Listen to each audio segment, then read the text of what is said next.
Welcome to the Visibility Strategies for Women Entrepreneurs podcast, where we empower female business owners to step boldly into the spotlight and claim the recognition they deserve. I'm your host, Tori Barker. I'm passionate about helping women like you transform your visibility into tangible business success. Each week on this show, we'll dive deep into game-changing strategies, share inspiring success stories from women who've mastered their visibility, and offer practical, actionable advice you can implement immediately. Whether you're just starting your entrepreneurial journey, pivoting your business model, or ready to elevate your existing presence to new heights, you'll discover effective approaches to create exciting opportunities and expand your reach. So let's harness the power of strategic visibility and grow your business together. Welcome to the show. Today on the Visibility Strategies for Women Entrepreneurs podcast, I am joined by Donna Dube, founder of CEO Amplify, and a business growth strategist who helps women step out of the day-to-day grind and into their true CEO role. In this conversation, Donna shares how she went from ICU nurse to operations expert, and how the simple shift from overwhelmed to empowered can completely transform your business. We talk about what it really means to do less better and how to free up your time for visibility, and why clarity, systems, and strategy are the secret to sustainable growth. If you're ready to stop working in your business and start leading it with confidence, this one's for you. Let's dive in. We're back on the show. I'm so excited to introduce you to my guest, Donna Dube. Donna, how are you? I'm good, thank you. Thanks, Tori, for having me on. Yes, so let's jump in and talk about what first inspired you to start your company, CEO Amplified. Good question. How much time do you have? Yeah, No, just we're on joking. the clock. Just Yeah, kidding. yeah, I'll give you the short and sweet. So I actually, like many entrepreneurs, had a very windy and twisty path to get to where I am.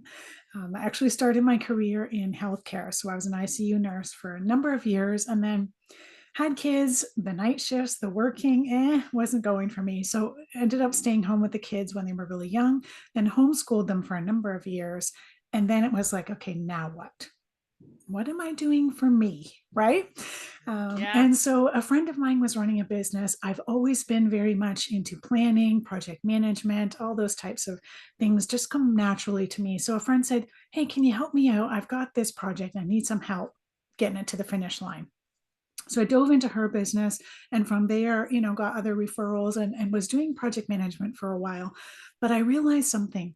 So many business owners were looking great on the outside, but drowning on the inside, meaning that their marketing and everything looked great, but they were running themselves ragged, working way more than they wanted to do, wanting to grow, but not seeing an inch of space or time and how they were going to do that. Hiring, should they hire? Maybe not. They've tried before, it didn't work, etc. And so that's when I dove more into the operations side and really helping business leaders be CEOs of their business. And I know some listeners now are like, no, I'm not a CEO. I'm a solopreneur. But I think even if you're a solopreneur, you need time to be the CEO of your business, because the CEO is responsible for the vision and the strategy. Nobody else is going to do that. And so even if you're a team of one, you still need that time. And so once you start thinking and acting like a CEO, everything changes underneath. Yeah. Yeah. So what does it mean to think like a CEO? Yeah. So it's not the same as, the big companies that we think of, like Nike and Microsoft and Apple.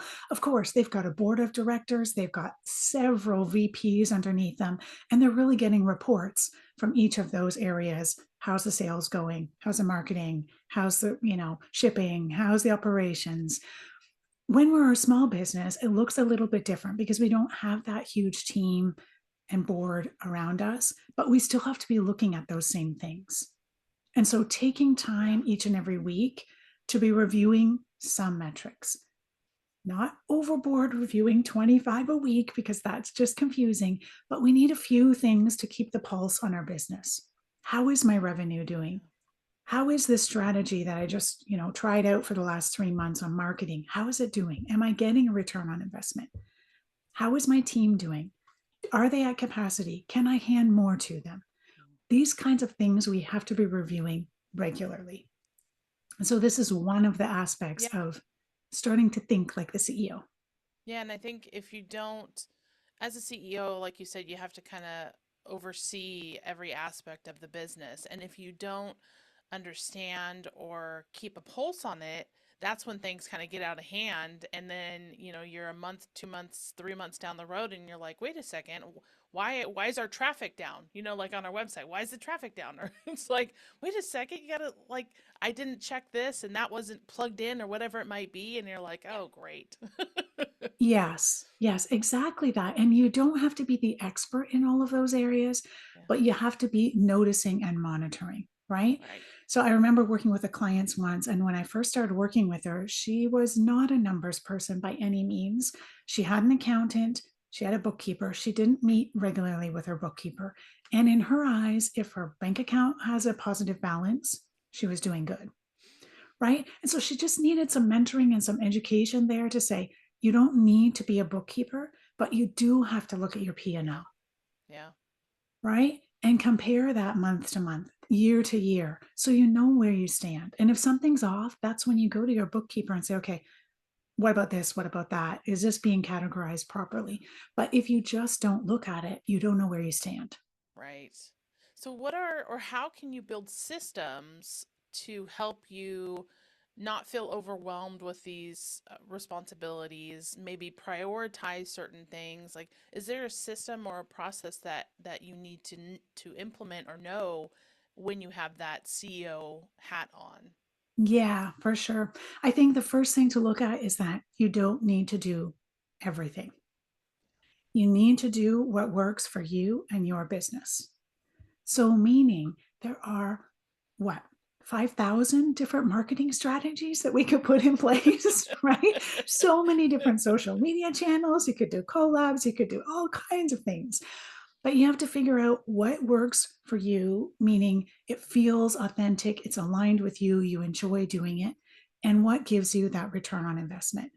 And even if your business coach, a business guru, your best friend is doing a different strategy, that's perfectly fine. You have to find what works for you and your business and then go all in on that. So that's sort of the Yeah, first piece is, cutting out the noise and not trying to do everything. And then beyond that, you want to look at how are you spending your time during the week? And are you being intentional with the time that you have? We're all different. We're all in different stages of life.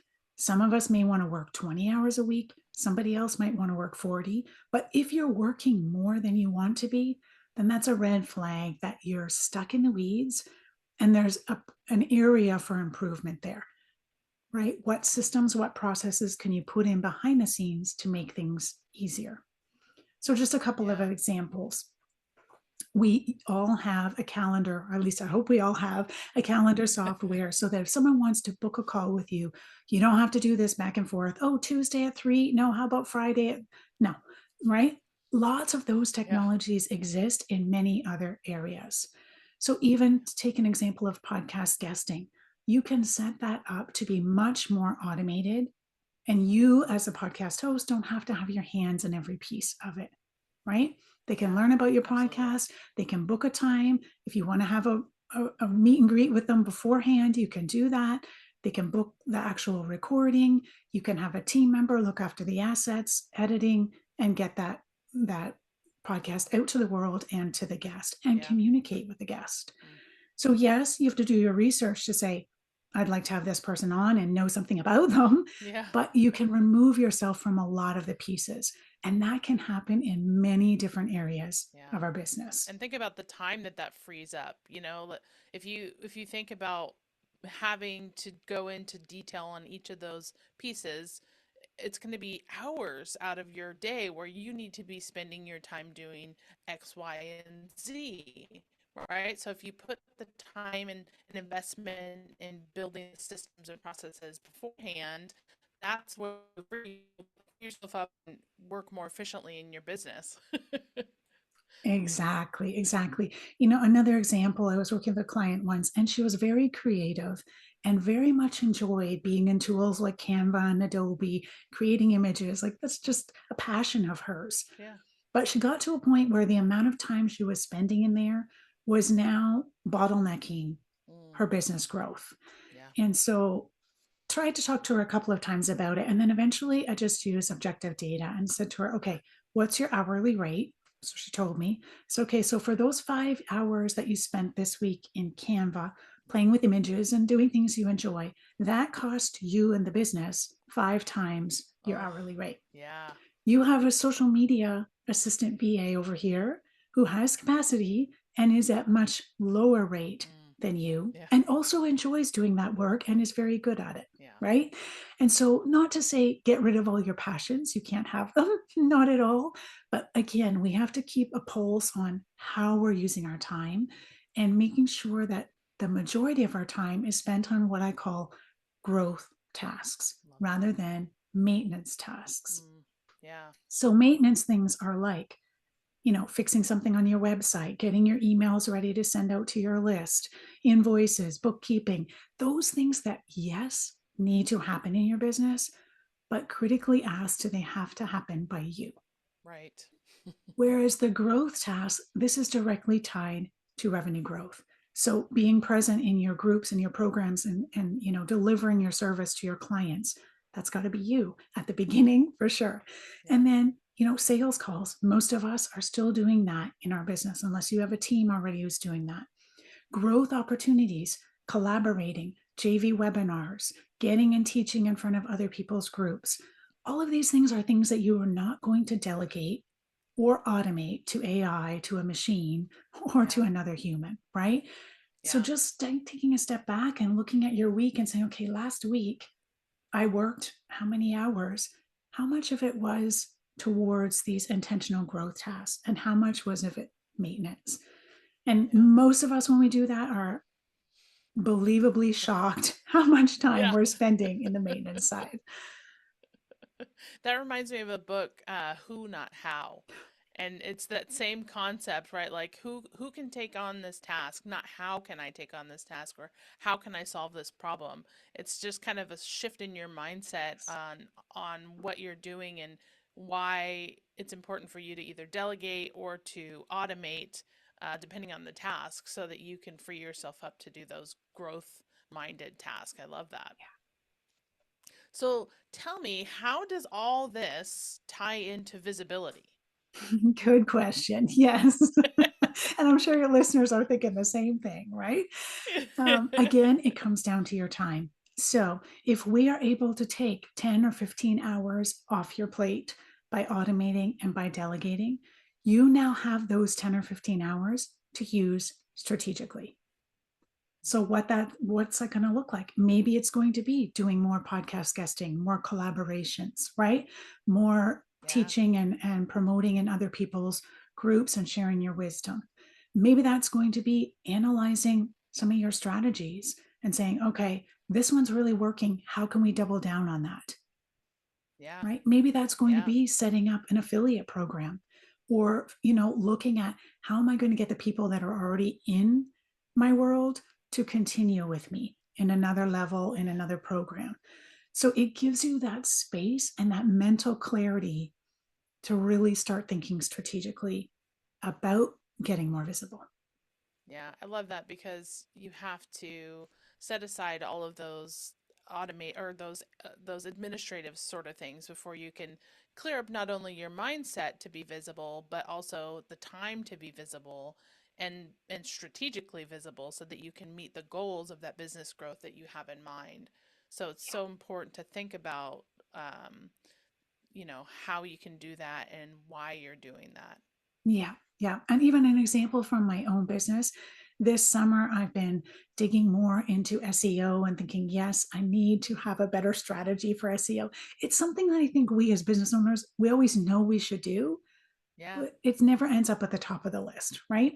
And yeah, so for me, I said, okay, do I want to do all the work to make my website SEO optimized? No, I personally don't want to do that, but I need to get some education a little bit more about what I need and how I'm going to get there. And so I spent some time on that and then realized, right, now I'm going to hire someone to actually do the things that I need to do. Right. And so just Yeah. kind of separating that for yourself as well and say, okay, maybe you want to try a new strategy. Maybe you want to try Pinterest. Okay, but I Yeah. don't want to make all those images. Right?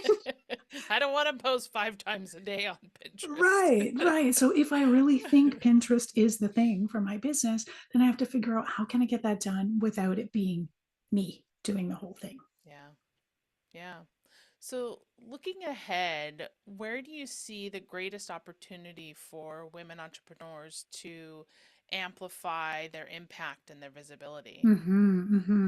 I think definitely in this world we're in right now, just putting it out there and hoping they come is not enough. And I've seen with my own business, but also with my clients' business, that personal relationship matters, Mm, right? And absolutely. so whether that's 100%. with your email list and building that trust, whether that's, speaking to clients several times before they become or potential clients before they become a paid client, but really having those collaborations and being human to human, I think is really going to go a long way in the next few years, especially for us as women, because we Yeah. tend to market differently than the bro marketers, right?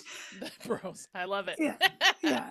And so I think we value, even though most of us are running online businesses, we value that human connection, that human touch. And I Yeah. think that's going to become more important as we move forward in getting people to actually convert and say, yes, this is the Yeah. person I need to solve my problem. Yeah, and it's like it's nurturing that relationship too. And us women, we have that instinct nurture sort of instilled in us. And so I think that's really important to kind of keep that in mind as you're building these relationships. You've got to nurture them as well because, the statistics that they've said, like in marketing, like years and years ago, was like you've got to have at least 7 touches before somebody's going to convert. Now it's some crazy number like 28 or something. I don't know. It's probably more by now, but it's like that number has increased so many times. So if you think about that in perspective of like, okay, I've got to, let's just say 20 touches. Like, so how can you over time have these 20 quote unquote touches with a prospect to then nurture them to then at some point have them work with you? It's like, that's crazy to think about. Yes. Yes, for sure. It is a lot more, right? But it Yeah. makes sense because there's a lot more noise.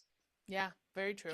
Everyone's inboxes are loaded with, Yeah. right? Get And this, get trust that, is get this. another yeah, and trust is another factor too. Like with AI and some technology, some people are like, is that really you or is that what you would say or is that, true? Like there's facts that people, fact checks and all of those types of things where they're like they want to know the know like and trust and the trust being so much more important now.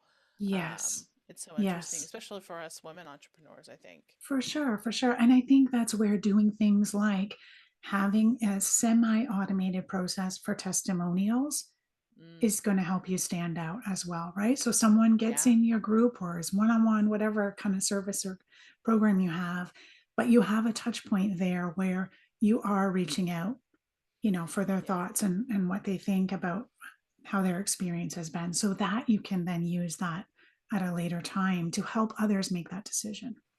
Yeah. And I think also being strategic in like your visibility outreach, like doing webinars and doing in-person events or networking in groups or writing books. Like those are things that are a little bit different now that people are using for trust building and Mm, authority building and visibility and all of those things. But it also gives people an instinct and a way to really see inside of who you are in your business to know yes. you a lot better than they may through a social media post. Oh, definitely. Right. Right. And Yeah. for sure, I think for those listening, you're listening to these ideas and think, oh, I want to do that. And I want to do that. And I want to do that because we all have it. That shiny object Yeah. is calling us. Right. Again, go back to your roots, go back to your why and pick what works for you. You do not need to Yeah. do it all at once. Yeah. Right. So, really Yeah. being strategic and planning out, okay, this quarter, my focus is this, right? And keeping Yeah, yourself in that absolutely. zone. You got to set that CEO game plan, right? Yeah. Yeah. That's amazing. Well, it has been awesome. I feel like, we've kind of gone a little down the rabbit hole here and back and forth, but, really sharing some good advice for the listeners, things to think about, really focusing on taking your time, knowing your journey, putting time where time needs to be spent, is really important. So, Donna, thank you so much for being a guest, and I'd love for you to share how people can learn more about you, become part of your world, find you on social, share how people can get in touch. Yeah, thank you. So you can find me on my website, which is ceoamplify.ca. And if what we were talking about today kind of resonated, I do have a free download there called CEO Power Hour, which is really that 1 hour each week where you're taking that bird's eye view and really being strategic with your business. So it's just a PDF. It'll help you sort of walk through how do I implement this and how do I do this each week in my business. Yeah. So you're welcome to grab that. Awesome. Well, thank you again for being a guest. I have loved sharing your story, all of your tips and advice, and hopefully people will find a golden nugget in there that they can take and implement into their business. Thank you. Thanks, Tori.